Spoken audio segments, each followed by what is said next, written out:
काफिर है तो शमशीर पे करता है भरोसा, मोमिन है तो बेतैग भी लड़ता है सिपाही।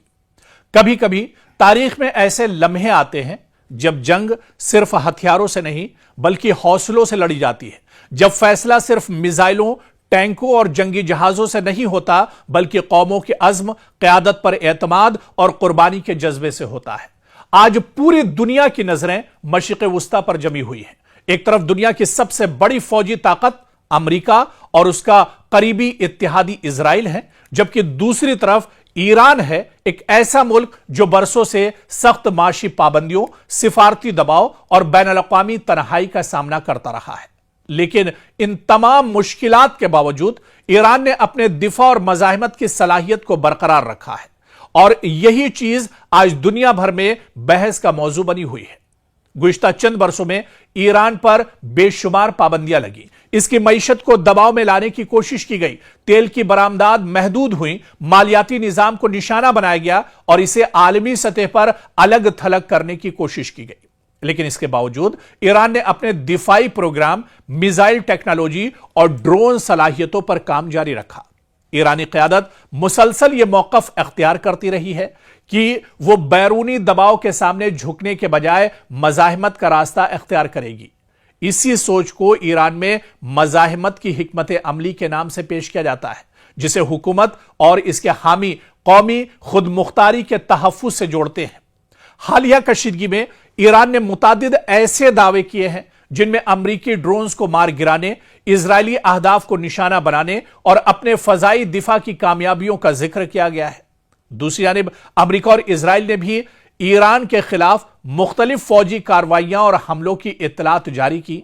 जंगी हालात में दोनों फरीक अपनी अपनी कामयाबियों के दावे करते हैं, जिनमें से बाज की आजादाना तस्दीक फौरी तौर पर मुमकिन नहीं होती।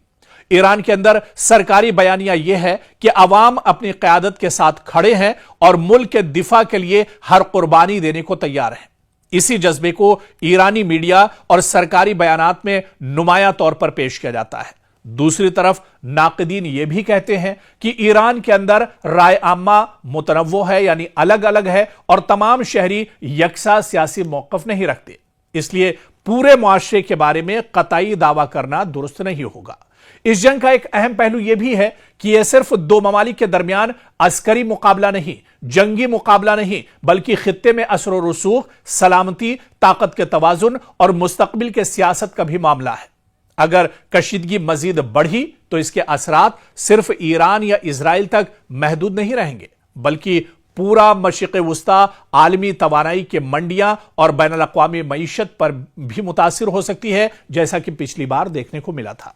ईरान के हामी इसे एक ऐसी कौम के तौर पर पेश करते हैं जो दबाव के बावजूद पीछे हटने के लिए तैयार नहीं, जबकि इसके मुखालिफिन इसे खित्ते में कशीदगी बढ़ाने का जिम्मेदार करार देते हैं।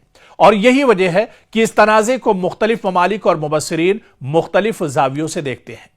एक बात अलबत्ता वाज़ेह है कि यह जंग सिर्फ असलहे की ताकत का इम्तिहान नहीं, बल्कि सियासी अज़्म, सिफारती हिकमत अमली, माशी बर्दाश्त और अवामी हौसले का भी इम्तिहान है।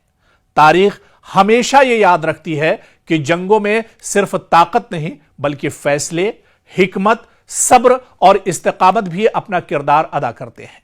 आने वाले दिन यह तय करेंगे कि मौजूदा कशीदगी किस समत जाती है। आया मुज़ाकरात का रास्ता निकलता है या खित्ता मजीद एक बड़े तसादुम की तरफ बढ़ता है। यह देखना भी बहुत अहम होगा, क्योंकि पाकिस्तान और कतर या फिर इसी तरह के दूसरे जो मुल्क हैं, तुर्की की बात की जाए, ये दरअसल चाहते हैं कि जंग के जरिए नहीं बल्कि बातचीत के जरिए, मुज़ाकरात के जरिए मसला हल होना चाहिए, क्योंकि जंग किसी मसले का हल नहीं बल्कि जंग तो खुद एक मसला है। और ऐसे में अब ईरान और अमेरिका के दरमियान लगातार ठनी हुई है, जिसकी वजह से मशरिक़ वुस्ता लगातार आग के ढेर पर एक तरह से बना हुआ है, आग के ढेर पर बैठा हुआ है। और ऐसे में ये तसादुम और ज्यादा बढ़ेगा या आने वाले दिनों में रुकेगा, ये आने वाले दिनों पर एक तरह से डिपेंड करेगा। और ये देखना बहुत अहम होगा कि ऐसे हालात में अमेरिका या फिर ईरान का जो फाइनल मौक़िफ़ है वो आखिर